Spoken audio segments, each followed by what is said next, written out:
Bonjour Monsieur Djanaï Ramadan. Bonjour. Bienvenue dans notre émission. Et donc voilà, pourriez-vous nous parler de vous un peu? Tout à fait. Tout d'abord, je voudrais vous remercier de m'avoir invité. Je suis, comme vous l'avez dit, Ramadan Djanaï. J'étais président de la Fédération des mosquées albanaises de Belgique et je suis conseiller du président de l'exécutif des musulmans de Belgique, l'organe représentatif du culte musulman élu par la communauté musulmane ici en Belgique. J'ai fait mes études, je suis né en Belgique, je suis originaire d'Albanie, on était réfugiés politiques ici. J'ai fait toute ma scolarité ici, mes études supérieures, je les ai terminées à l'ULB, avec un master en sciences politiques et relations internationales et un master complémentaire en droit international. Qu'est-ce qui vous a amené à l'exécutif des musulmans de Belgique? Mais j'ai toujours été très intéressé par le culte musulman en lui-même d'abord, puisque historiquement ma famille était très impliquée, non seulement dans l'ouverture, en tout cas contribuer à l'ouverture de l'ancien centre islamique, la Grande Mosquée de Bruxelles, mais aussi de la mosquée albanaise qui se trouve à l'avenue Roger, qui est en fonction depuis 1980. Quelle est la représentation des musulmans, des Albanais musulmans à Bruxelles ou en Belgique? On a à peu près une communauté regroupant à peu près 100 000 Albanais. Tous ne sont pas musulmans. Il y a à peu près 10% de catholiques sur le territoire belge.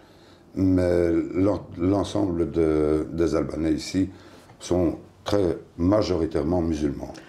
Une première question me vient à l'esprit. Que pensez-vous de la représentation justement du culte musulman ou des organes représentant les musulmans ici à Bruxelles, en Belgique? Mais je dois vous dire que historiquement, il était certainement problématique, pas directement dû au fait des musulmans eux-mêmes, mais certainement du fait de l'ingérence de l'État belge dans le culte. Je m'explique.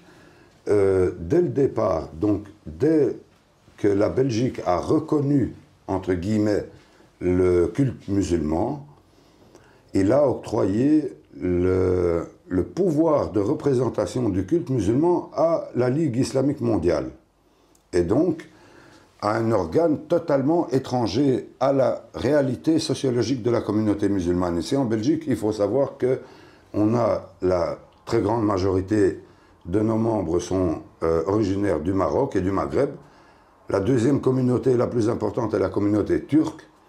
Et il y avait très peu de Saoudiens, d'Émiratis, de gens provenant du Golfe.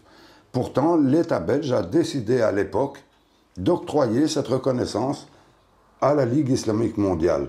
Et ça a perduré jusqu'en 1998. Évidemment, le temps a fait que la deuxième génération étant arrivée, les musulmans ont commencé à se prendre en charge eux-mêmes et à s'auto-organiser. Et donc, on est arrivé à la création de l'exécutif des musulmans de Belgique, donc un organe qui était censé gérer le temporel du culte par les musulmans et pour les musulmans. Et vous pensez que c'est dû aux générations plus instruites que leurs parents qui étaient venus en situation économique? Non, je pense... Qu'est-ce qui a changé? Je pense réellement que, dès le départ, les conditions géopolitiques et géostratégiques ont fait que la Belgique a décidé d'octroyer à la Ligue islamique mondiale la représentation du culte musulman, sans poser la question aux intéressés eux-mêmes. Et donc, ça s'est fait d'en haut, ça ne s'est pas fait, ce n'est pas une reconnaissance ou une organisation qui provenait de la communauté, mais c'était quelque chose qui était fait entre les États.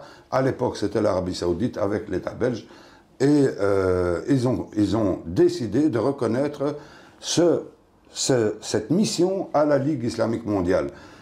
Par la suite, la distance qu'il y a eu entre la Ligue islamique mondiale et la réalité du terrain sociologique a fait que, de plus en plus, la communauté musulmane a demandé et a réclamé la possibilité de pouvoir élire ses propres représentants tel que c'est prévu par la Constitution belge qui prévoit clairement que les représentants du culte sont élus est désigné par les communautés religieuses et pas par un État, qu'il soit belge ou étranger. Après, justement, la constitution de l'exécutif, d'ailleurs, qu'on va aborder un peu ultérieurement, sur quels critères est-ce que ça n'a pas l'air très démocratique, en fait, cette situation? Non, en fait, la situation a été plutôt difficile à gérer jusqu'en 2009-2010. En 2009-2010, la communauté musulmane a décidé de tout remettre à plat et de recommencer à partir d'une feuille blanche. Et on s'est rendu compte que le système qui prévalait jusqu'alors, qui était le système électoral général, n'était pas adapté à la situation de la communauté musulmane. Tout d'abord parce que le vote n'est pas obligatoire, contrairement aux élections officielles. Nous ne pouvions pas obliger les gens à venir voter. Sur quels critères de recensement, en fait? Parce qu'on parle de communauté, mais il y a un recensement de la communauté. Tout à fait. Ça, ce sont des études qui ont été faites par des professeurs d'université de l'ULB et de la KUL et de l'université d'Anvers. Donc, ce sont des chiffres, on est parti à partir des chiffres non seulement officiels de l'Institut national des statistiques, mais aussi des études, parce que c'est très compliqué de recenser la population sur des bases religieuses. Et donc, on s'est reposé sur les travaux des universitaires belges pour évaluer la présence des différentes communautés musulmanes dans les différentes régions qui composent notre pays. Et donc, mais on s'est vite rendu compte que le système électoral posait énormément de problèmes parce que on avait certains individus qui avaient utilisé ce système-là pour se promouvoir personnellement parce qu'ils utilisaient ce test électoral, entre guillemets, pour se projeter dans la politique belge. Et on avait ce va-et-vient entre les partis politiques belges et les potentiels candidats des différents partis qui rentraient dans la structure de l'organe chef de culte. Et donc, la communauté musulmane, à partir de 2009, a décidé, dans son immense majorité, donc toutes les organisations et toutes les associations, toutes les unions de mosquées, toutes les fédérations de mosquées présentes sur le territoire belge, ont décidé de passer par un système d'abord par délégation et ensuite par élection. Je vais m'expliquer en deux temps. Jusqu'en 2014, on avait prévu, la commission à l'époque qui était chargée de travailler sur le nouveau projet de renouvellement avait décidé que chaque mosquée présente sur le territoire belge pouvait envoyer un délégué. Donc toutes les mosquées, petites, grandes, marocaines, turques, albanaises, pakistanaises, tout le monde était à égalité et pouvait envoyer un délégué dans la grande assemblée générale des musulmans de Belgique. Qui se réunissait tous les camps? Toutes les années. Okay. Et à partir de là, on découpait, le Conseil général des musulmans était découpé en fait, non pas en rôle linguistique, mais en région. Il y avait la région flamande, c'était assez simple, puisque chaque mosquée qui était composée en ASBL, donc qui répondait aux conditions légales prescrites par le Code des sociétés et des associations, donc chaque mosquée qui envoyait un délégué avait une localisation géographique. Et donc on a regroupé tous les délégués de la région de Flandre, tous les délégués de la région de Bruxelles et tous les délégués de la région wallonne. C'est ainsi que le culte musulman s'est adapté à la réalité institutionnelle de la Belgique. Et on a dit que ce conseil-là, et alors c'était tout un calcul qui a été préparé par des mathématiciens aussi, pour prévoir que de ce conseil, on élirait 67 personnes qui iraient à l'Assemblée générale, tout en respectant la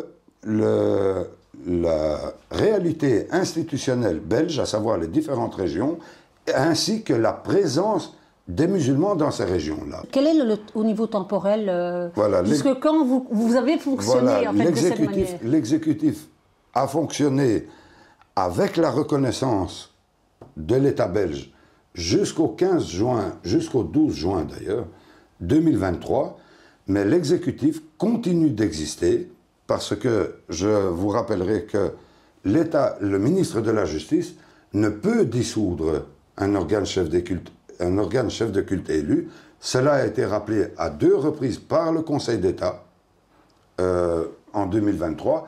Et donc l'exécutif des musulmans de Belgique continue d'exister et continue son travail dans une moindre mesure, puisqu'il a été libéré de toutes les missions qui lui étaient dévolues par arrêté royal, mais continue son travail de fond dans la communauté pour faire en sorte à ce que ce soit les communautés religieuses, telles que c'est prévu par la Constitution belge, qui élisent l'organe chef de culte, et pas un ministre de la Justice qui décide qui de ses agents devrait pouvoir représenter le culte ou les musulmans. Alors, revenons sur cette question. En fait, maintenant, quel est le nom de l'organe qui représente, et d'après ce que j'ai pu comprendre, qui...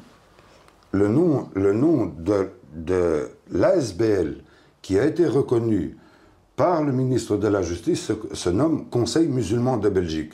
Je vous rappelle que ces gens-là n'ont pas été élus, ils se sont autodésignés. C'est une ASBL qui est composée de 4 personnes, de personnes d'autres. Ce sont ces 4 personnes qui ont proposé au ministre, qui les considérait lui-même comme ses amis, et donc a décidé unilatéralement, comme si on était à Moscou, eh bien de reconnaître, de donner la reconnaissance à cet organe chef de culte.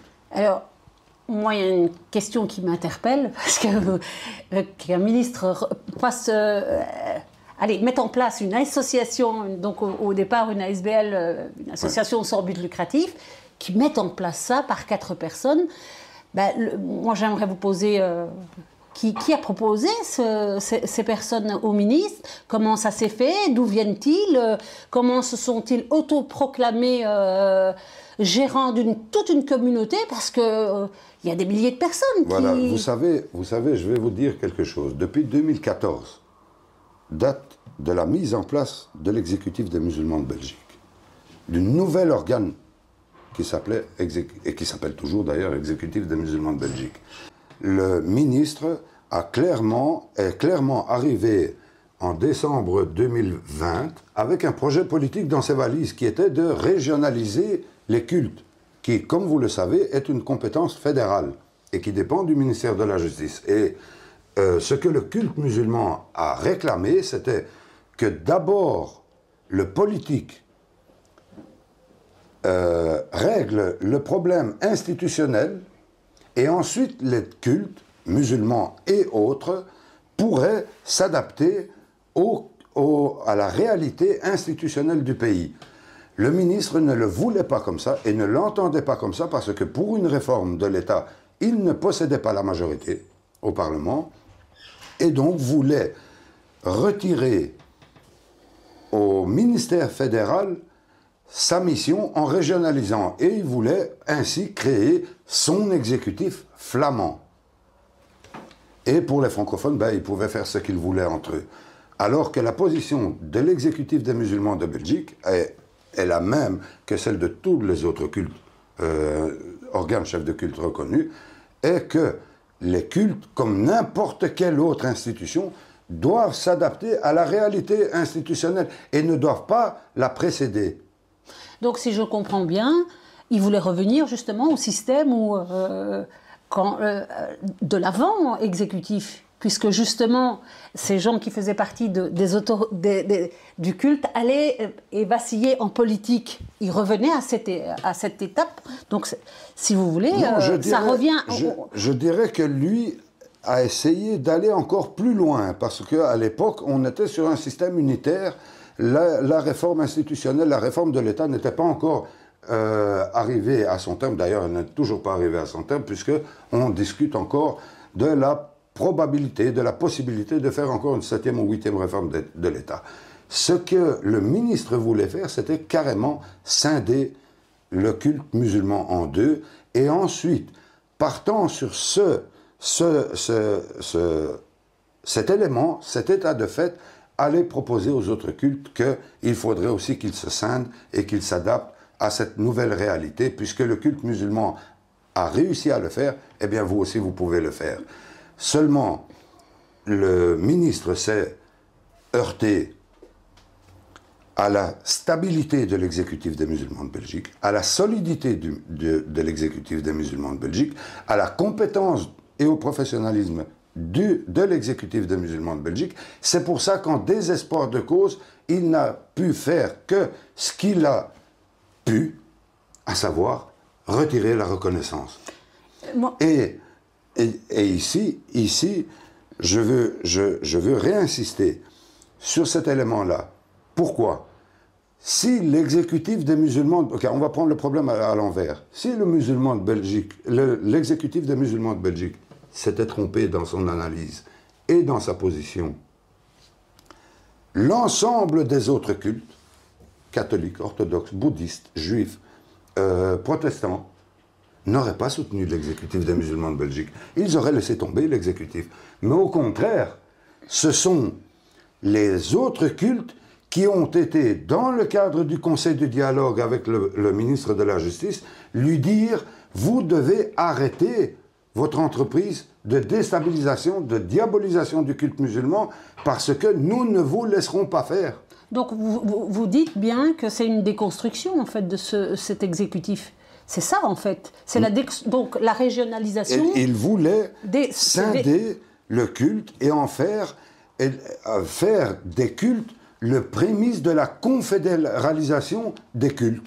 Alors moi, il y a une question que je me pose, parce que vous parlez de compétences au niveau de l'exécutif. Expliquez-moi les différents profils qu'il y avait. Donc vous êtes politologue et d'autres personnes, j'aimerais que vous abordiez les profils des personnes et les compétences des personnes. Et puis qu'on aborde aussi ce que Monsieur le ministre a mis en place et les profils de ces gens. Tout à fait. Est-ce que c'est... Moi, j'aimerais avoir une analyse, ou votre analyse, concernant les deux profils de personnes de ces deux organes. Il y a un élément, je pense, qu'il faut tenir, c'est dans la sociologie de la communauté musulmane.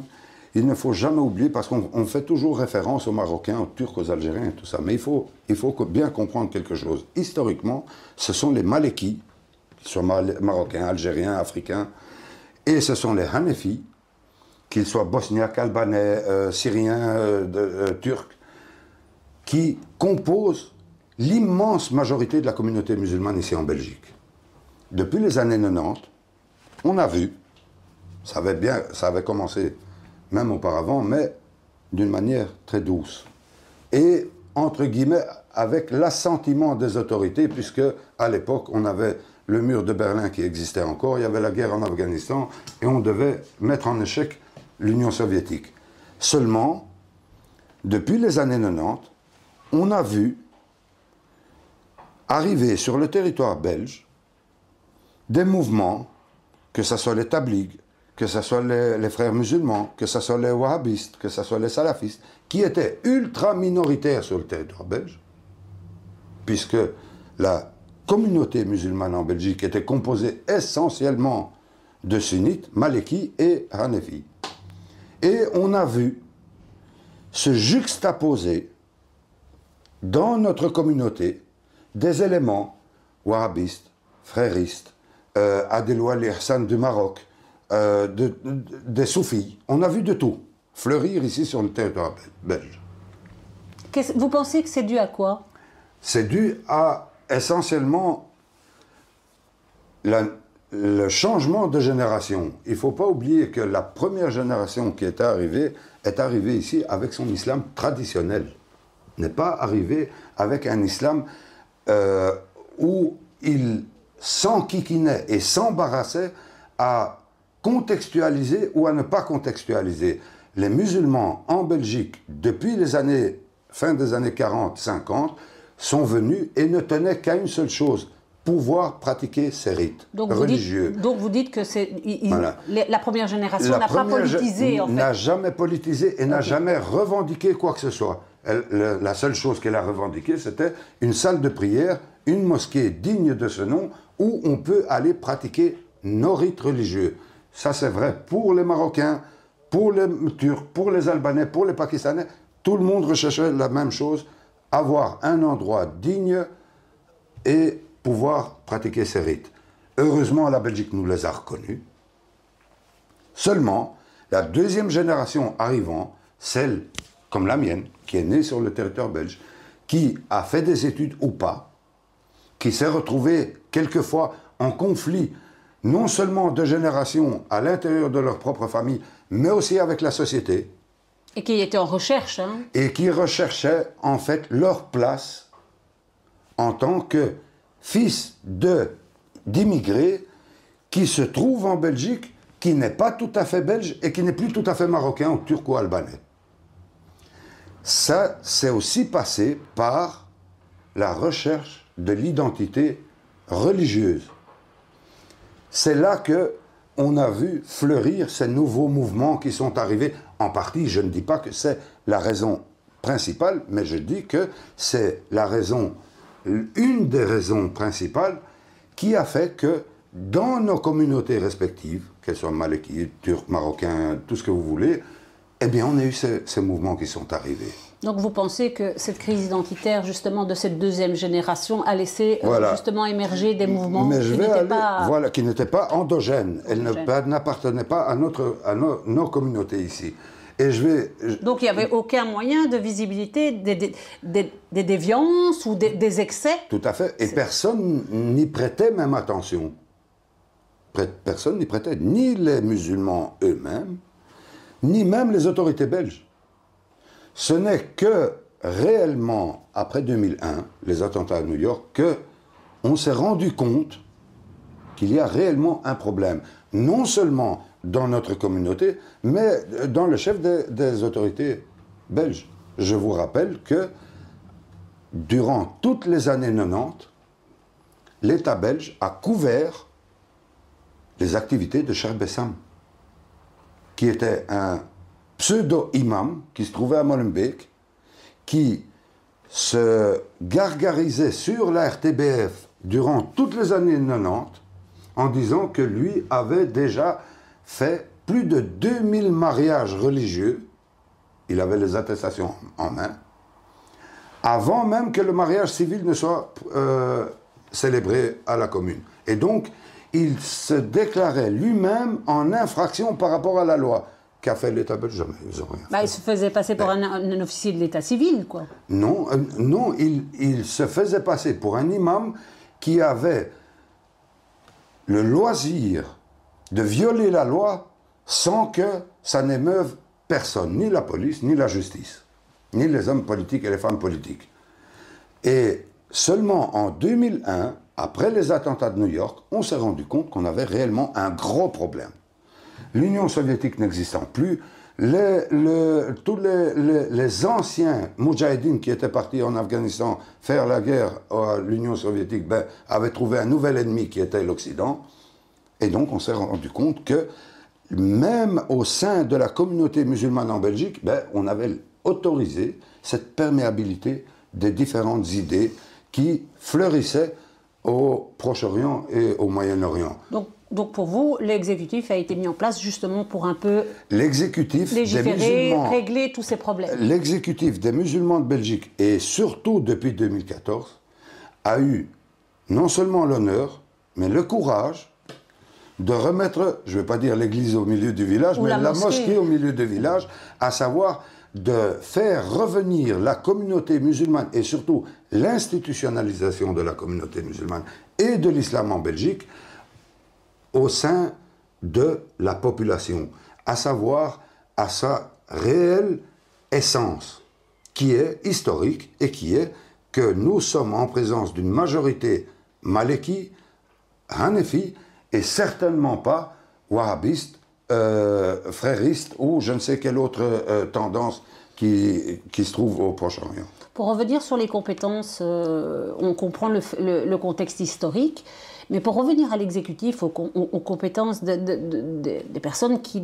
justement le constituaient, qu'est-ce que vous pouvez me dire de ce nouveau Conseil musulman de Belgique et d'abord, dites-moi par qui il a été instauré, le constat D'abord, permettez-moi de rendre hommage à tous les présidents des exécutifs musulmans depuis 1998, mais en particulier, vous allez comprendre que j'ai une préférence pour le système dans lequel toute la communauté a participé, et pas qu'une partie, et donc c'est normal que j'aimerais d'abord rendre hommage aux 3 présidents qui se sont succédés à la tête de l'exécutif depuis Vous 2014. pouvez citer les noms pour les noms. Nordin Ismaili, Allah rahmou, Salah Chalaoui et Mehmet Üstün, qui est encore d'ailleurs en charge des affaires courantes avec le bureau de l'exécutif.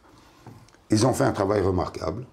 Ils continuent. Très courageux. Je pense qu'ils continuent. Très courageux, parce que ça les a mis en porte-à-faux, même quelquefois avec leur propre communauté dont ils sont originaires. C'était jamais facile pour eux. D'ailleurs, c'est pas compliqué. Si vous regardez, il n'y a pas un seul président qui a été en fonction qui demande à revenir. C'est tellement éprouvant, c'est tellement fatigant, c'est tellement frustrant aussi quelquefois, que ces gens-là, une fois qu'ils ont terminé leur mandat, ils n'en veulent plus un deuxième. Seulement, je veux leur rendre hommage parce qu'ils ont dirigé l'institution avec non seulement professionnalisme, mais avec honneur et dignité. Ça, c'est très important de le dire parce qu'ils étaient élus par la communauté, non pas parce qu'ils étaient les plus beaux, mais parce que la communauté musulmane a estimé qu'ils étaient les meilleurs d'entre nous et les plus capables de représenter cette institution. Vous me demandez ce que je pense de l'ASBL, Conseil musulman de Belgique. Personnellement, je n'ai absolument rien contre ces 4 individus.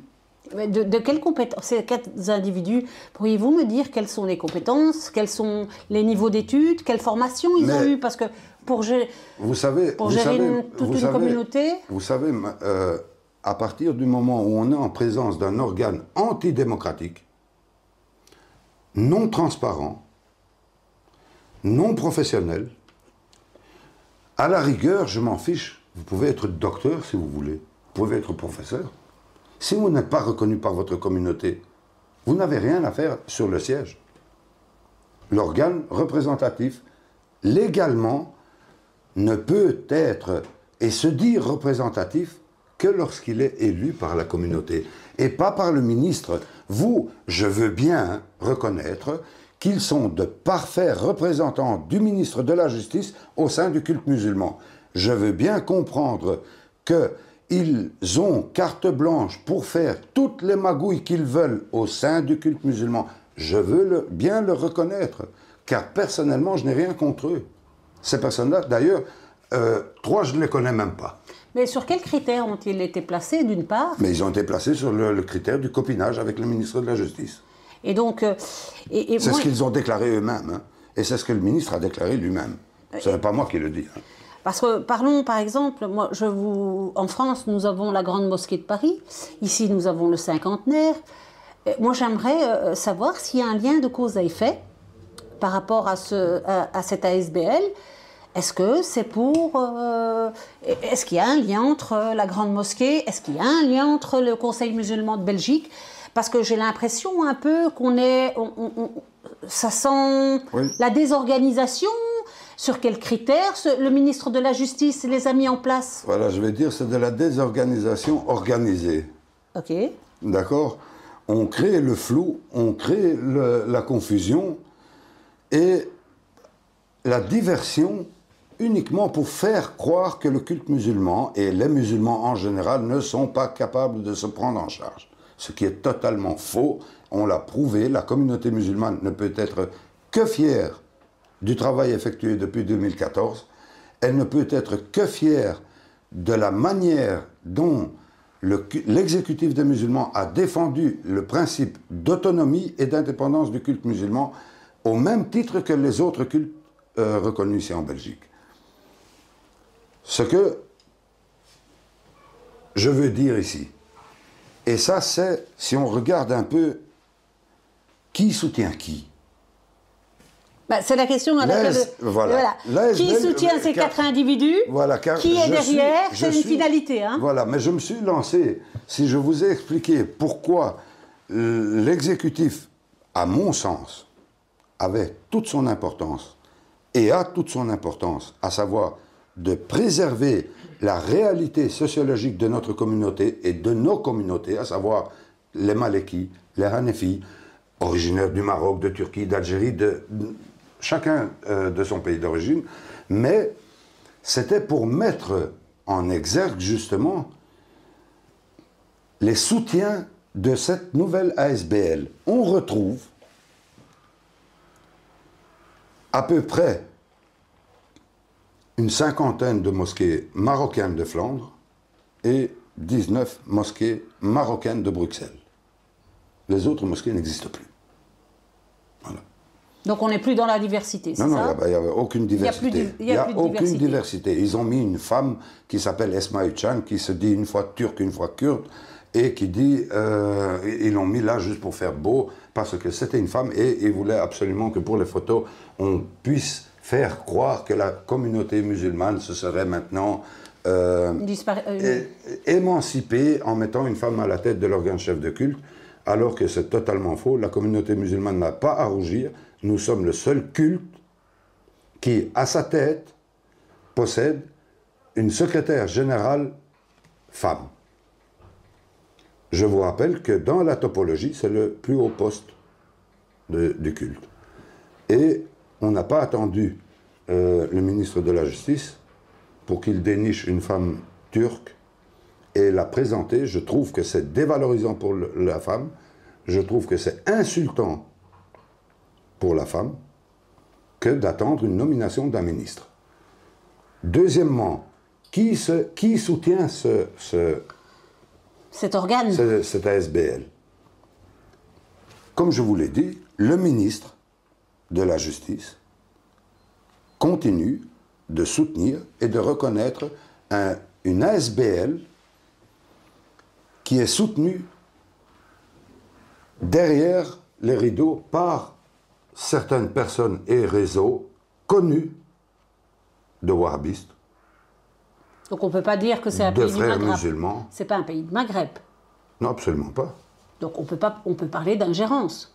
Il y a clairement ingérence. Le ministre l'a reconnu lui-même. Hein. Ah, donc il l'a reconnu. Ah, mais il l'a reconnu lui-même. Le ministre a reconnu lui-même qu'il n'avait rien contre même la présence de l'ambassadeur du Maroc lors de la rédaction du projet du CMB, donc de son ASBL, puisque pour lui, il s'est dit, mais moi aussi je fais des rendez-vous avec l'ambassadeur du Maroc, c'est pas pour ça que je suis sous ingérence. Et donc vous comprenez que les critiques qu'il faisait à l'ancien exécutif, qui n'a jamais eu de contact avec aucune des ambassades, ni marocaine ni turque, bah à la limite, avec la population, mais moi je ne comprends pas très bien qu'est-ce que l'Arabie Saoudite vient faire dans un organe, enfin, dans une ASBL belge, avec une population marocaine. Vous voyez la contradiction? La contradiction, ce n'est pas tellement l'Arabie Saoudite, parce qu'on simplifie, je crois, le débat. L'Arabie Saoudite s'est désengagée de Bruxelles. Ah, ok. L'État saoudien s'est désengagé en 2015 de la Grande Mosquée. Malgré le fait que les Belges disent que c'est eux qui ont décidé de mettre fin à la concession, ce qu'ils ont fait effectivement, le projet était dans le pipe, comme on dit, depuis 2015. Okay. Puisque le ministre des Affaires étrangères, en 2015, si je ne m'abuse, au mois de mars 2015, est venu chez le ministre des Affaires étrangères belge, qui était à l'époque Didier Reynders, pour lui dire clairement que la Ligue islamique mondiale se retire de Bruxelles, de Rome, de Madrid et de Genève. D'accord? Les attentats ont précipité ça. Mais la volonté a été exprimée au mois de mars 2015 et le ministre de la Justice, des Affaires étrangères belge ne pouvait qu'accepter. Alors moi, seulement, il y a des segments en Arabie, aux Émirats, au Qatar, peut-être même au Maroc, en Turquie, en Albanie, qui veulent continuer de soutenir les mouvements, je les appellerai internationalistes, qui se sont développés après les années 90. On peut dire que c'est pour garder le pouvoir? Pour garder l'influence de ces réseaux-là dans la population musulmane, sans distinction.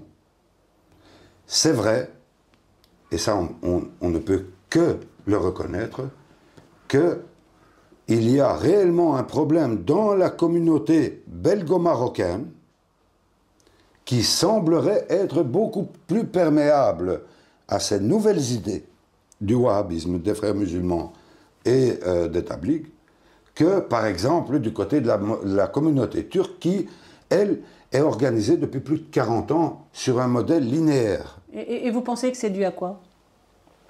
C'est dû au fait, et je l'ai souvent dit, que pour la communauté albanaise en tout cas, et la communauté marocaine, on se ressemble très fort dans l'organisation. À savoir qu'on a des disparités régionales, des disparités linguistiques, des problèmes de relations sociologiques, des problèmes de relations politiques entre certaines régions et le pouvoir central.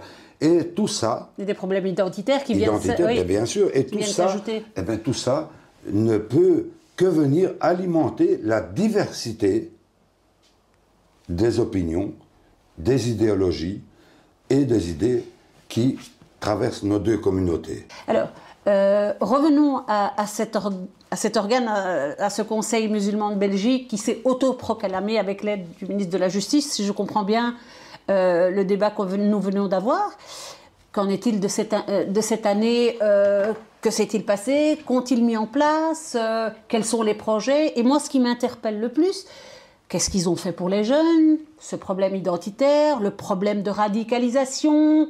Expliquez-nous dans les grandes lignes, qu'est-ce le constat de cette année? Il faut bien savoir que l'arrêté royal qui reconnaît cet ASBL possède deux volets. Le premier volet, c'est la gestion du temporel du culte. Sur ça, c'est très facile, ils n'ont rien fait. Ils n'ont rien fait. Et donc, leur il n'y a pas eu une seule mosquée qui a été reconnue, il n'y a pas eu un seul professeur qui a été désigné, il n'y a pas eu un seul aumônier qui a été désigné, il n'y a rien. Et donc, à mon avis, ils se réfèrent sur quoi pour le calendrier? Mais ils se réfèrent sur rien du tout. Ils vous disent qu'on fait des révolutions, mais ils n'ont rien fait. Si ce n'est qu'ils, à part des effets d'annonce, ils n'ont rien fait. Il n'y a pas eu un seul imam qui a été désigné sur le sol belge, que ce soit en Flandre, à Bruxelles ou en Wallonie. Zéro. Depuis 1 an et demi, ils avaient promis à toutes les mosquées de les reconnaître. Il n'y a pas eu une seule mosquée qui a été reconnue depuis lors. Il n'y a pas eu un seul professeur de religion islamique qui a été désigné depuis lors. Même pas un aumônier qui a été désigné depuis lors. Ils n'ont strictement rien fait. Ça, c'est le premier volet. Donc, dans les missions qui sont dévolues par arrêté royal, ils n'ont absolument rien fait. Et je mets au défi quiconque, en premier d'ailleurs le ministre de la Justice, de nous dire ce que son organe aurait effectué. Donc je suppose que vous allez être très attentif au rapport d'activité qui va être... Mais bien sûr. Le deuxième, mais ne vous en faites pas, ce rapport d'activité sera, comme toutes les relations que cet ASBL a eues avec le ministre depuis le début, il sera ultra confidentiel puisqu'il n'y a rien dedans. Mais les rapports d'activité sont normalement oui, normalement affichés dans le moniteur belge, si je comprends. Mais oui, mais vous verrez que le rapport d'activité, on va le comparer à l'arrêté royal et vous verrez qu'il n'a rien fait. Le deuxième volet dans ces missions, c'est la création d'un nouvel organe chef de culte qui deviendra, lui, définitif. Alors là, ils ont fait plein de choses. Ils ont créé une commission avec 30 personnes qui dépendent de ces 4 personnes et qui disent à cette commission, ben, vous vous réunissez, vous faites du blabla, vous faites semblant que vous allez proposer quelque chose, mais la décision ne vous revient pas. Et donc, même dans les 30 personnes qui sont non représentatives de la communauté musulmane de Belgique, ils leur disent, votre commission ne peut faire que des propositions. Il n'y a même pas de décision. Et donc la question se pose, qui va décider? Est-ce que ce sont ces 4 agents de l'État? Est-ce que c'est le ministre de la Justice? Est-ce que c'est l'ambassade du Royaume du Maroc, d'Albanie, de Turquie, d'Arabie Saoudite? On ne sait pas. Puisque dans leur propre projet, ils disent que la commission n'a aucun pouvoir de décision. Et donc, En aucun cas, cette soi-disant commission, qui n'est que du cosmétique, on a réuni 30 amis pour faire croire que c'est la communauté musulmane qui a décidé. Mais jusqu'à présent, personne, je dis bien personne, ne connaît ni le nom de ces 30 individus, s'ils sont 30, hein, ni le nom de ces 30 individus, ni ce qu'ils représentent, ni même quelle mosquée est-ce qu'ils représentent, ni même quelle association est-ce qu'ils représentent. Je peux vous dire, d'après ce qu'on entend, puisque de toute façon, il y a beaucoup de choses qui fuitent de là-bas, ils ont réuni, dans leur plus grande majorité,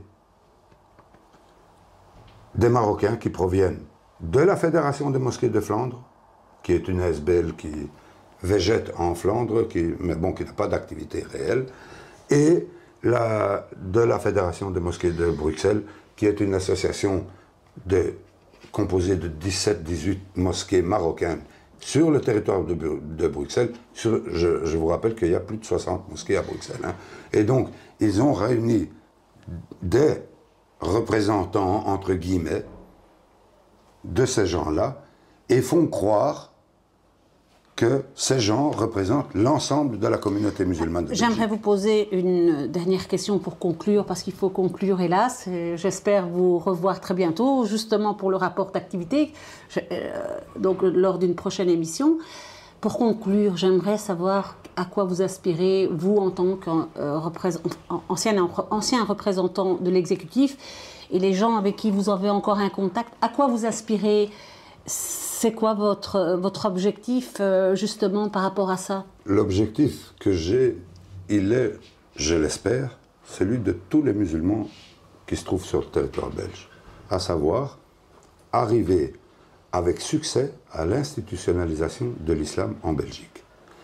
Il est de garantir aux cultes musulmans et aux musulmans ce que la Constitution leur garantit, à savoir l'autonomie dans le fonctionnement, dans l'organisation et l'indépendance du culte musulman par rapport à n'importe quelle puissance étrangère comme à n'importe quel parti politique belge. Nous sommes, l'exécutif des musulmans de Belgique est un organe qui gère le temporel du culte, qui n'est pas là ni pour représenter un État étranger, ce n'est pas une ambassade, ni pour représenter un parti politique, on n'est pas dans ce rôle-là. Les élections du 9 juin viennent d'avoir lieu. Tous les musulmans, comme les autres, ont eu l'occasion de s'exprimer, de voter et de pouvoir être représentés au Parlement, que ce soit pour des revendications d'ordre religieux, social, économique, culturel, c'est leur problème. L'organe chef de culte ne s'occupe que de la gestion du temporel du culte et, à ce titre, est un organe administratif. Alors, je tenais à vous remercier pour cette émission. Ça a été un plaisir, ainsi qu'à notre téléspectateur. Je vous remercie, Monsieur Gjanaï. C'est moi qui vous remercie. Le plaisir était partagé. Merci beaucoup. Bonne soirée. ريبورتاج أخبارنا الجالية.